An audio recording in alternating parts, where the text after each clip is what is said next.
Sir ప్రక్రియలో భాగంగా anomalies జాబితాలో ఉన్న ఓటర్ల హియరింగ్ ప్రారంభించారు అధికారులు. కరీంనగర్ అసెంబ్లీ పరిధిలో ఇప్పటికే 1,00,000 ఓట్లు తొలగించిన అధికారులు మరో 60,000కు పైగా ఓట్లు అనామలీస్ జాబితాలో పెట్టడం ఆందోళన కలిగిస్తోంది అంటున్నారు ఓటర్లు.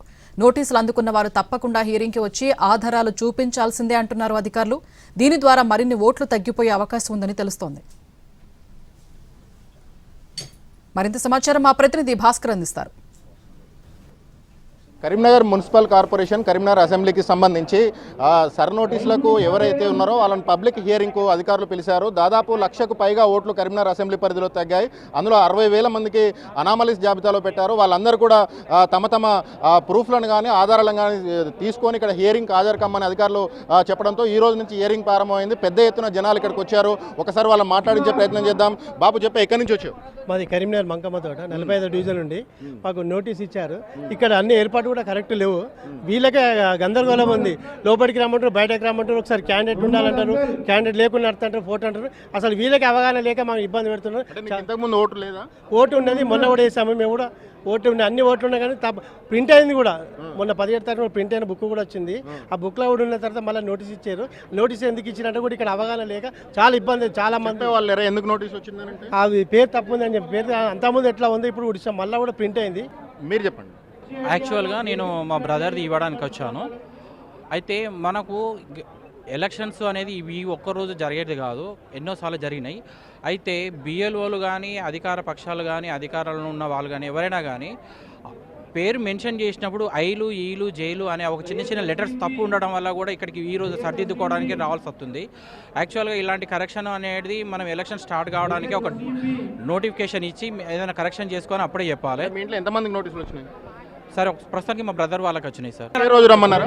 ఈ రోజు ఒక్కటి డేట్ ఇచ్చారు సార్. కరీంనగర్ తహసీల్దార్ మనతో ఉన్నారు, ఆయన అడిగి తెలుసుకుందాం. సార్ చెప్పండి, అసలు దీనికి సంబంధించి ఇక్కడ ఉన్న సిబ్బంది ఎవరు మాకు సరిగ్గా సమాధానం చెప్పట్లేదు అంటున్నారు. ఈ అనామలీస్ జాబితాకు సంబంధించి ఎటువంటి ప్రక్రియ కొనసాగుతుంది?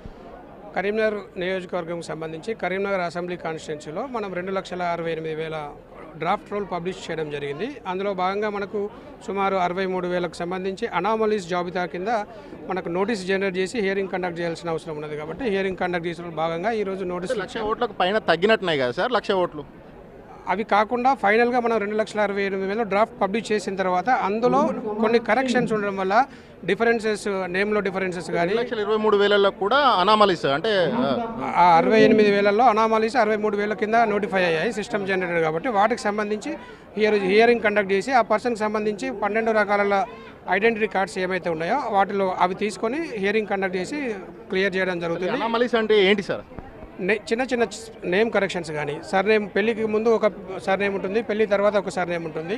అలా పేరులో పాత ఎలక్టోరల్లో ఎన్ రాజేష్ అని ఉండి ఇప్పుడు నీరటి రాజేష్ అని రావడం వల్ల కానీ అలా చిన్న ఐడెంటిఫికేషన్స్ ఏమైతే డిఫరెన్సెస్ అవుతున్నాయో వాటన్నిటి కూడా సిస్టమ్ అనామలీస్ కింద ఐడెంటిఫై చేయడం జరిగింది. కాబట్టి వాటిని మేము ఒకసారి మళ్ళీ హియరింగ్ కండక్ట్ చేసి వెరిఫై చేసి ఒరిజినల్ డాక్యుమెంట్ చేసుకొని అప్లోడ్ చేసేసి వస్తాం.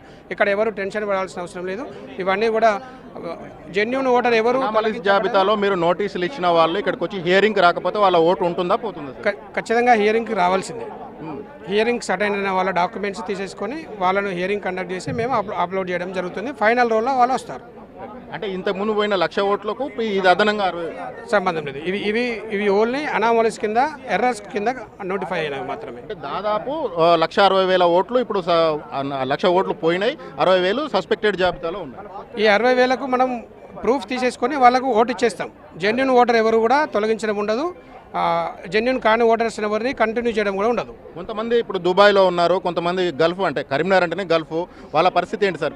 దానికి సంబంధించి ఎలక్షన్ కమిషన్కు క్లారిఫికేషన్ అడుగుతాం. అది ఎలా ఇన్స్ట్రక్షన్స్ వస్తే అలా మేము ప్రాసెస్ చేస్తాం. ఇప్పుడు మీరు ఒక్కరోజు డేట్ ఇచ్చారు, ఈ ఒక్కరోజు రాకపోతే మళ్ళీ వాళ్ళకి ఏమైనా ఉందా? ఈ రోజు రాని వాళ్ళు మనం ఎంటైర్ ఈ షెడ్యూల్ అక్టోబర్ 1 వరకు కూడా మేము ఇచ్చాం. కాబట్టి ఎప్పుడు వచ్చినా కూడా మేము తీసేసుకుంటాం, ప్రాబ్లం లేదు. ఈ ఒక్కరోజే ఏం కాదు, ఓటర్లు ఎవరు గాబరా పడాల్సిన అవసరం లేదు. ఈ ప్రక్రియ కొనసాగుతూ ఉంటుంది. ఈ ప్రక్రియలో భాగంగా ఎప్పుడు వచ్చినా కూడా వాళ్ళు 12 రకాల డాక్యుమెంట్లలో ఏదో ఒక డాక్యుమెంట్ చూపించి అనామలీస్ జాబితాలో ఉన్న వాళ్ళు తమ ఓటును సుస్థిరం చేసుకోవాలని చెప్పేసి తహసీల్దార్ అంటున్నారు. ఇది కరీంనగర్లో ఉన్న ఈ సర్ ప్రక్రియకు సంబంధించి